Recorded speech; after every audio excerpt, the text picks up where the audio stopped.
जय Hind. Hello dear students, आप सभी लोगों का स्वागत है मेरे यूट्यूब चैनल अभिषेक सर सरस्वती कोचिंग ऑफिशियल। हम लोग एक चर्चा कर रहे थे महत्वपूर्ण टॉपिक के साथ। घातांक और करनी का टॉपिक चल रहा था। मैंने आपको दो क्लासों के माध्यम से बेस से लेकर के महत्वपूर्ण सवालों की तरफ हम लोग चर्चा कर रहे थे, आगे बढ़ रहे थे। मैंने उसमें आपको सवाल कराए थे। आज हम इसकी तीसरी क्लास में कुछ और इम्पोर्टेंट सवाल लेकर के मैं आपसे चर्चा करता हूं, उनको सिखाने का प्रयास करता हूं। आप क्या कहते हैं, लगातार इसको देखते रहें, मेंटेन करते रहें, कॉपी में इसको लेख बना करके प्रैक्टिस करते रहें। ठीक है, आइए चर्चा करते हैं आज की क्लास की। अब इसमें मैंने ये लास्ट उस दिन का सवाल सिखा करके इसके आगे चलते हैं हम लोग, और मैं इसमें चर्चा करता हूँ एक क्वेश्चन के माध्यम से। ठीक है, क्वेश्चन है, बड़ा सिंपल सा क्वेश्चन है कि इसको आखिर कैसे बनाया जाए। क्वेश्चन है आपका -2, -2 और फिर उसके बाद -2 और उसके बाद फिर से कोष्टक लगाया है, फिर से -2। ये आपको दे रखा है। अब क्या करें हम इस सवाल में, सवाल को हम कैसे मेंटेन करें? 2 दूनी 4 कर दें, या 2 दूनी 4 दूनी 8 कर दें, या किस तरह से ये होता है घातांक और करनी का, इसमें कौन सा नियम लगता है? जैसे 2 दूनी 4 हो जाएगा, 4 दूनी 8 हो जाएगा, या इसमें कुछ ऐसे रूल्स होते हैं जो आपस में इसको रोक बांधने का काम करें? तो मैं आपको बता दूं, पहले घातांक और करनी के नियम के अनुसार आप इस चीज की वैल्यू को इस वैल्यू के साथ क्या करेंगे, गुणा करेंगे। ठीक है, और ऐसे ही अगर आगे और होता तो आप इसकी वैल्यू के साथ इसको गुणा करते।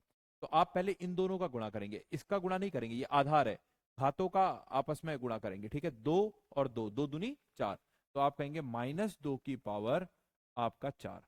अब देखो, ये माइनस का था, ये माइनस का था, माइनस माइनस क्या हो जाएगा, प्लस हो जाएगा, माइनस माइनस क्या हो जाएगा, प्लस हो जाएगा, तो ये प्लस का हो जाएगा। तो अब इसका करेंगे गुणा, तो 2 दूनी 4 दूनी 8 दूनी 16।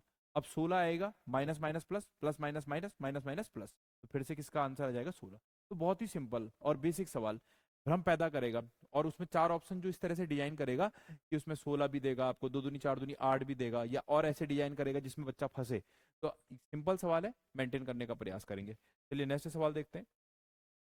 नेक्स्ट सवाल दे रखा है, एक क्वेश्चन ले लेते हैं, एक क्वेश्चन जनरेट करते हैं। जैसे क्वेश्चन दे रखा है आपका 0 आपका 0, 1, 0, 2 और आपका 4, और ये दे रखा है 1/5, ऐसे दे रखा है 1/5 दे रखा है, और अब इसको मैनेज करना है। अब इस सवाल को कैसे बनाएं? तो 1/5 दे रखा है, 1, 2, 3, 4, 5, 5 दशमलव के बाद 5 संख्याएं लिखी हुई हैं। तो मैं इसको क्या लिख सकता हूँ, 1024 अपॉन 1, 1, 2, 3, 4, 5, 1, 2, 3, 4 और ये 5, और ये हो गया 1/5 हो गया। ठीक है, ये ऐसे बन गया। अब 1024 का ऐसा गुणनखंड कीजिए कि वो 5 की उस वैल्यू में आ जाए, या ऐसा टूटेगा, ये इस तरह से ये डिजाइन बनेगा। तो आपने कहा 4 चक्को 16, 16 चक्को 64, और 64 चक्को आपका निकल जाएगा। ठीक है, यह आप ऐसे करिए, 4 चक्को 16, 16 चक्को 64, 64 चक्को, और फिर उसके बाद एक बार देख लेते हैं, 4 चक्को 16, 6 चक 24 और 1 25, 25 चक्को 6 चक 24, आपका 2, 5 दूनी 10 और 2 12, हासिल 1, 4 दूनी 8 और 1, 4 दूनी 8, 9 1 10। तो ठीक है, ये आ जाएगा आपका 4 की पावर 5 अपॉन 1, 2, 3, 4, 5, क्या लिख सकते हैं हम, तो 10 की पावर 5 लिख सकते हैं, और ये हो जाएगा 1/5। तो इस तरह से आपने कहा कि ये जनरेट हो जाएगा। ठीक है,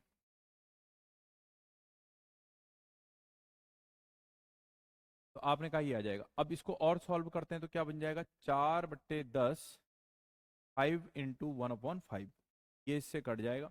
आपने कहा और सॉल्व हो जाएगा, 4/10 काट देंगे, या नहीं काटते हैं तो दशमलव आपका 4 आ जाएगा। ठीक है, 0, यही इसका क्या हो जाएगा, आपका आंसर आ जाएगा। ठीक है, ये आंसर है। अच्छा सवाल है, सिंपल है तरीका, ये दशमलव नहीं है। ठीक है, तो ये पूरी एक संख्या दे रखी है, तो आपने कहा इस तरह से मैनेज हो जाएगा।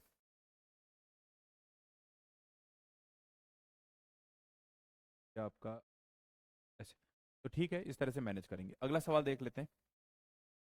अगला सवाल इसमें एक दे रखा है, ठीक है, सवाल दे रखा है, महत्वपूर्ण सवाल है, उसे समझिए। ये 1.2, 2.4 नहीं है, बल्कि इसका अर्थ ये होता है जब एक आधार के साथ, देखो एक चीज क्या लिखी है, संख्या ऐसे लिखी है 2 और 0.5, इसका अर्थ है 2.5, और एक संख्या लिखी है ऐसे, ये आपका नीचे आधार पर पॉइंट लगा रखा है, तो इसका अर्थ है ये गुणे का साइन है, तो ये 5 दूनी कितना हो जाएगा, 10 हो जाएगा। तो ऐसे यहाँ पर जो ये पॉइंट लगे हैं, ये आपके आधार पे लगे हैं, तो इसका अर्थ होता है आपका गुणे का साइन है, तो गुणे के साइन के आधार पर होगा। अब देखिए, आपने कहा यहां से आया 4 दूनी 8, यहां से समझिए जा रहा है 4 दूनी 8, 4 दूनी 8, यहाँ पे ऑलरेडी 8 है, और यहाँ पर आपने कहा कि ये टूट जाएगा, तो ये आपने कहा 2 तिया 6, और यहाँ पर आपने कहा 4 तिया 12, ऐसे तोड़ दिया आपने। फायदा क्या मिलेगा कि 8 कॉमन निकलता हुआ दिख जा रहा है मुझे, ठीक है, 8 कॉमन ले लेंगे। तो आपने कहा यहाँ से 8 कॉमन ले लेते हैं, तो अंदर क्या बचेगा, तो आपने कहा 1 बचेगा, 8 कॉमन ले लिया तो क्या बचा, 8 बचा। यहाँ आपने 8 कॉमन ले लिया, 4 दूनी 8 कॉमन ले लिया, तो अंदर क्या बचा, 3 तिया 9 तिया 27, ये बच गया, और ये आपका up to so on dash dash dash हो गया। हमने यहाँ पर एक ऐसे कोष्टक लगा लिया। अब दूसरे वाले में देखते हैं ऐसे क्या कॉमन निकल रहा है, 9 तिया 27, क्या इसमें से 27 निकल सकता है, इसको चेक करते हैं। 2 तिया 6, और आपने कहा 2 2 3 छक 18, 3 दूनी 6, 6 दूनी 6, 6 और 6 तिया 18, ये बन गया, ठीक है, ऐसे टूट रहा है। तो आपने कहा 18 बन रहा है, अब मुझे लेना कितना है, 27, तो 3 तिया 9 तिया 27 ले सकता हूँ। तो मैंने इस दूसरे वाले में से 27 कॉमन ले लिया। जैसे 27 कॉमन लिया तो अंदर क्या बचा, 1। समझ में आ रहा होगा ना सबको क्या हो रहा करके, 27 कॉमन ले लिया तो क्या बचा, 1।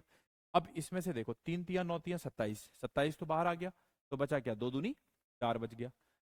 देखो 2 दूनी 4 दूनी 8 बचा, कितना बचा, 8 बचा, तो आपने कहा 8 आ गया। 2 दूनी 4 दूनी 8, 27 बाहर आ गया। अब ऐसे ही तीसरे वाले में देखो, आपने अगर 27 बाहर निकाल लिया, 9 तिया 27, तो बचा क्या, 27। आपने कहा 27 बचा, up to so on dash dash dash, और आपने कहा कि इन सब के साथ ऐसा लगा करके हम क्या लिख सकते हैं, 1/3। तो बहुत ही सिंपल और आसान कि निकालना क्या है, फायदा क्या मिल गया, 1 8 27, 1 8 27, कॉमन संख्या से कॉमन संख्या क्या हो गई आपका, कट हो गई ऊपर नीचे, ठीक है। तो बच कितना गया, 8/27, और बचा आपका 1/3। अब तो आंसर आता हुआ दिखाई दे रहा है, 2 की पावर 3 और 3 की पावर 3, और ये आ गया 1/3। तो मैं इसको और क्या लिख सकता हूँ, 2/3, 3 इंटू 1/3, ये इससे कट गया, तो ये आ गया 2/, यही इसका क्या हो जाएगा आपका आंसर हो, ठीक है, यही इसका क्या आ जाएगा आंसर। बहुत सिंपल, कुछ भी नहीं करना था, कॉमन निकालना था, खींचना था, भूल गया। मुश्किल से क्या कहते हैं 20 से 25 सेकंड का सवाल भी नहीं है, ठीक है, 20 से 25 सेकंड का भी सवाल नहीं है, प्रोसेसिंग है, देखना है, समझना है, कॉमन निकालना है और निकल जाएगा, ठीक है। महत्वपूर्ण सवाल है, तो जो सिखाया जा रहा है उसको आप मेंटेन करिए बहुत अच्छे से, क्या कहते हैं बारीकी तरीके से चीज़ों को लेकर के बार बार प्रैक्टिस करते रहें, और चीज़ों को समझे कि आखिर हो क्या रहा है। फिर कोई किताब लेकर के या अन्य चीज़ें लेकर के उसके माध्यम से भी आप प्रैक्टिस कर सकते हैं, ठीक है। अगला सवाल देख लेते हैं। अगला सवाल, जैसे मैं एक आपका सवाल डिजाइन करता हूँ और उसको आपको दे देता हूँ, ठीक है। जैसे मैंने कहा 16 है, और 16 दी पावर 0.16 दे रखा है, इनटू आपका 2 दे रखा है, और 0 पॉइंट आपका 36 दे रखा है, ऐसा कुछ मैनेज कर रखा है, और आपसे कहता है कि इसको सॉल्व करो और इसका आंसर क्या होगा, कैसे बनाएं इस सवाल को, कैसे मेंटेन करें। तो मैं इस 16 को क्या लिख सकता हूँ, तो 16 को मैं 2 के पावर के रूप में, 2 की पावर, आपने कहा 2 की पावर 4 इंटू 0.16 इंटू 2 की पावर 0.36 हो गया। 16 चौक आपका कर देंगे 64, तो ये हो जाएगा आपका 64, 1 2 स्थान के बाद दशमलव, इंटू 2 की पावर 0.36। दोनों का आधार समान है, घातें आपस में जुड़ जाएंगी, तो आप कहोगे 2 कोष्टक के अंदर 0.64 प्लस 0.36, 64 में अगर आप 36 जोड़ोगे तो कितना हो जाएगा, 100। तो आपने कहा ये हो जाएगा आपका 100, 2 स्थान के बाद दशमलव आ जाएगा, 2 की पावर 1 आ जाएगा, और ये बन जाएगा आपका 2 आंसर। कितना आंसर बन जाएगा, 2 आंसर बन जाएगा। तो इस तरह से ये सवाल आपका मैनेज हो जाएगा। अगले सवाल की तरफ बढ़ते हैं और अगला सवाल देखते हैं, ठीक है। अभी मैंने जो सवाल बताया ये एक सिंपल मतलब कि आपका सैली पर सवाल है, जिसके लिए आपको ये रूल्स मालूम होने चाहिए थे, और उस रूल्स पर आप इसको क्या करेंगे, मैनिपुलेट करने का काम करेंगे। तो इसका आंसर कितना आ जाएगा आपका, 2 आ जाएगा। अगला सवाल देखते हैं। अगला सवाल, अगर मैं आपसे बोलूं कि कुछ इस प्रकार से डिजाइन किया गया है, जैसे √2 बराबर, आप सब जानते हो इसकी एक वैल्यू होती है 1.414। हमेशा ध्यान रखेंगे कि √2 के मान जो होता है वो 1.41 कितना होता है, 4 होता है। अब मैंने कहा इस पर एक क्वेश्चन बना देता हूं मैं, कि √3 अपॉन √6 इंटू √6 अपॉन √6, ये आपको दे रखा है। अब आप इसका क्या करेंगे, आपको √2 का मान दे रखा है और एक वैल्यू दे रखी है। अब हमें इसे क्या करना पड़ेगा, इसका आपस में गुणा करना पड़ेगा। तो ये हम कहेंगे इसका आपस में गुणा करने पर क्या बन जाएगा, तो 6 तिया 18, 6 तिया 18 हो गया। और 6 का गुणा 6 से करेंगे, अंडर रूट है तो अंडर रूट से अंडर रूट कट जाएगा, या अंडर रूट 6 का होल स्क्वायर अगर मैं समझाना चाहूँ तो इसको समझा करके मैं कहूंगा कि ऐसा हो जाएगा। और ये वैल्यू इससे कट जाएगी क्योंकि ये 1/2 होगा, इसके नीचे चला जाएगा, कट जाएगा तो 6 आ जाएगा। तो आपने कहा ये 6 आ गया। अब मैं इसे क्या कर सकता हूँ, मैं इसे और तोड़ सकता हूँ, और तोड़ करके मैं क्या लिख सकता हूँ, 9 दूनी 18, 9 दूनी 18 अंडर रूट ऑफ, ठीक है, अपॉन कितना हो गया 6। और क्या कर सकता हूँ, अंडर रूट 9 में से आपका बाहर लेता हूँ अंडर रूट से 9, तो आपने कहा 3 आ जाएगा, तो 3 अंडर रूट 2 बट्टा आपका कितना आ गया 6। इससे इसको काट देता हूँ, फिर 3 से, तो कितने बार कट जाएगा, 2 बार कट जाएगा। कितने बार कट जाएगा, 2 बार कट जाएगा। अब आप सब जानते हो कि उसकी वैल्यू दे रखी है 1.414, और ये कितना आ गया आपका बट्टे 2। अब मैं इसको काटता हूँ तो ये 0 आ गया, दशमलव लग गया, और 0 सत्ते 14 हो गया, फिर से 0 आ गया, और 2 सत्ते आपका 14 हो गया। कितना आंसर आ गया, 0 आपका 707। यही इसका क्या हो गया, आपका आंसर आ गया, ठीक है। तो 707 आ जाएगा, ठीक है। तो ये सवाल था, अच्छा सवाल था, छोटा सवाल है, लेकिन इसमें आपको चीजें दे रखी हैं और उस वैल्यूबल तरीके से उसको पुट करना है और इसको लगा देना है, ठीक है। यहाँ पर जो मैंने आपको ये समझाया, एक पार्ट बताया कि मैंने ऐसे करके ये मैनेज होगा, ठीक है। यहाँ पर जो मैंने आपको समझाया, ये आपका, ये समझाने का प्रयास किया था, एक मिनट है, यहाँ पर मैंने ये समझाने का प्रयास किया था कि ये इस तरह से गुणा करके ये आपकी ये शैली बनती है, फिर हमने उसको नीचे मैनिपुलेट किया और रखने का काम किया। तो आई होप ये सबके समझ में आ गया होगा, ठीक है। अब मैं आगे कुछ और सवाल हैं उनको समझाने का प्रयास करता हूँ, ठीक है। नेक्स्ट, चलिए अगला महत्वपूर्ण सवाल देखते हैं, जो घातांक और करनी का ऐसा सवाल है जो कई परीक्षाओं में रन कर चुका है। मैं उसको समझाता हूँ, उसको आप अच्छे से मेंटेन करके समझने का प्रयास करें, ठीक है। आइए, अगला सवाल आपको दे देता है, एक शब्द आप लोगों ने सुना होगा आरोही, एक शब्द सुना होगा आरोही, और दूसरा शब्द सुना होगा अवरोही। आरोही और अवरोही। आरोही का अर्थ होता है छोटे से, आपका छोटे से बड़ा, और अवरोही का अर्थ होता है बड़े से, बड़े से छोटा। ऐसे ही आपका एक क्वेश्चन अगर मैं जनरेट करता हूं, मैं एक क्वेश्चन अगर आपसे जनरेट करता हूं कि अंडर रूट 2 3 अंडर रूट, ये 3 जो है इसके अंदर है,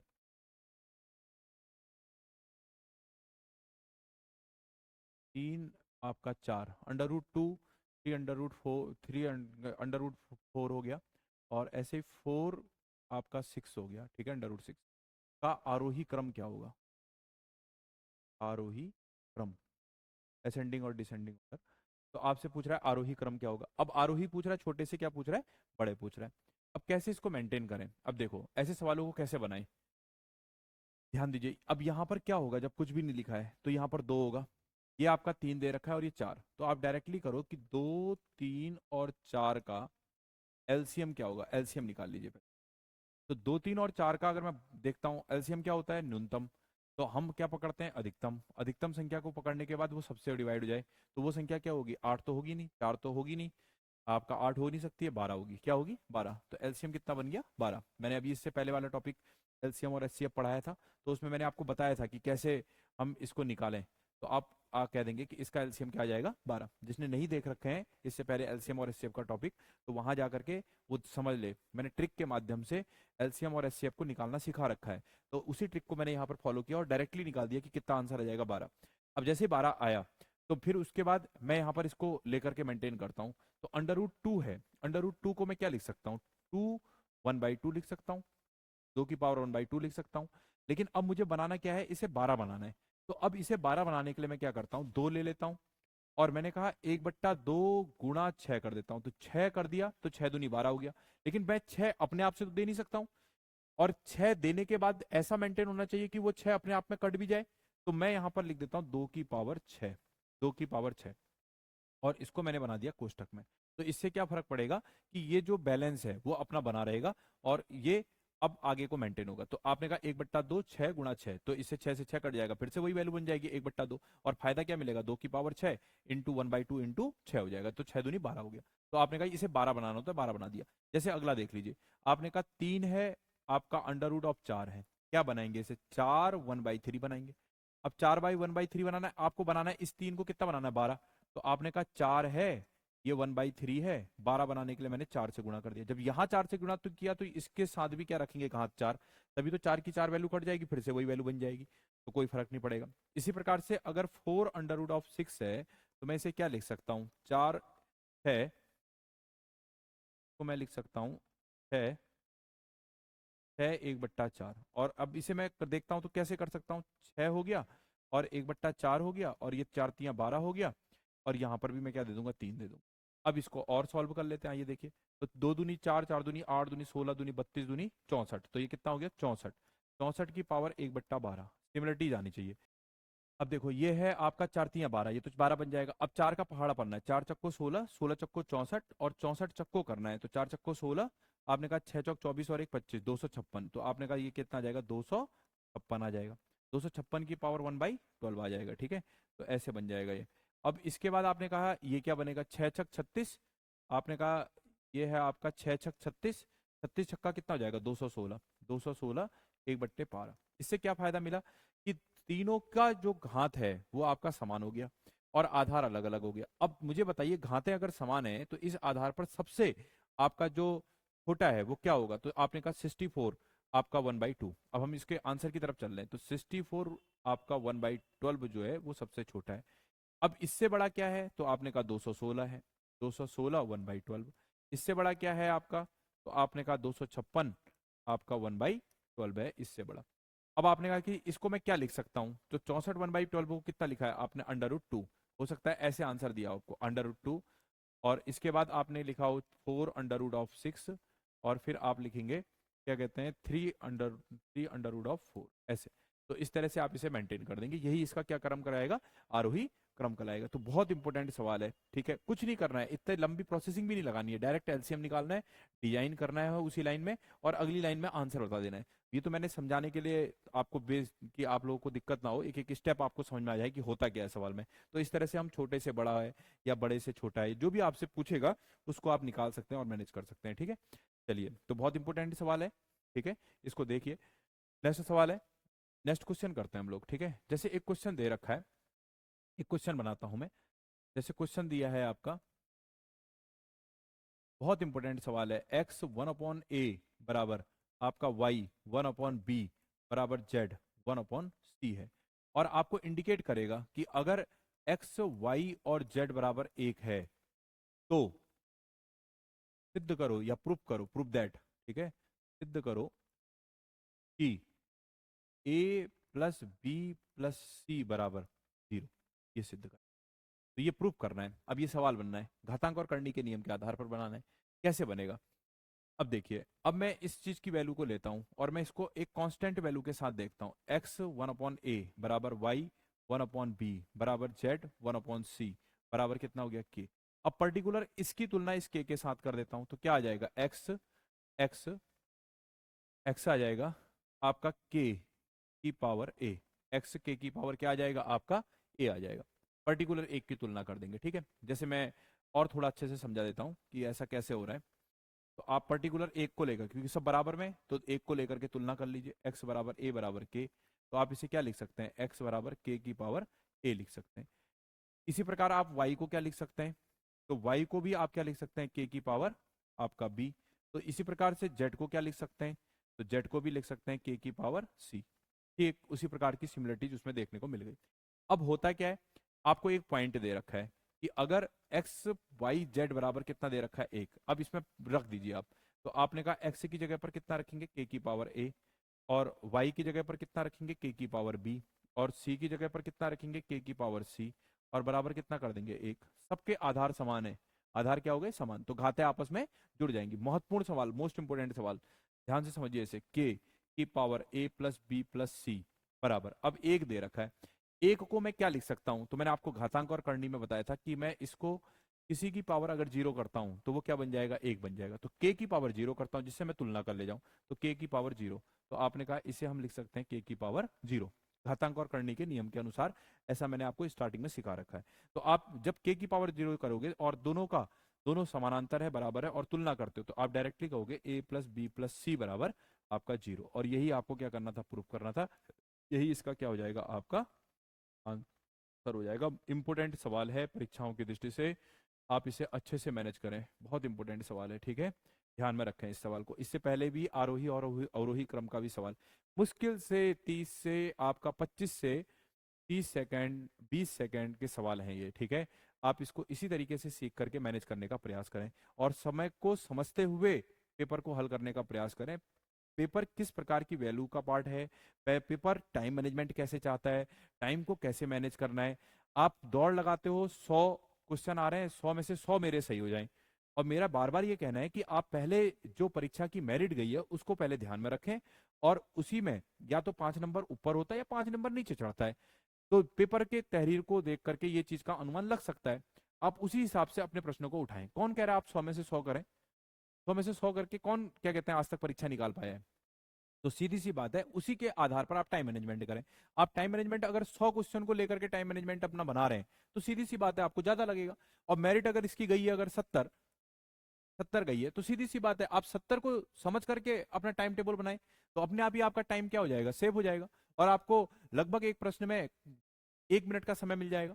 1 मिनट का नहीं भी मिलता तब भी आप 45 सेकंड का, और जो भी चीजें आपको सिखाई जा रही है उनकी टाइम ड्यूरेशन ही आपका 20 minute 20 second 15 second 10 second 30 second, आपका 45 सेकंड, जो थोड़ा सा ज्यादा ही सोचने और विचार करने का क्वेश्चन आ गया। तो इस तरह से आप मैथमेटिक्स को लेकर के थोड़ा समझदारी दिखाएं और उसको किस तरह से मैनेज करना है परीक्षा में उस चीज को समझें, ठीक है।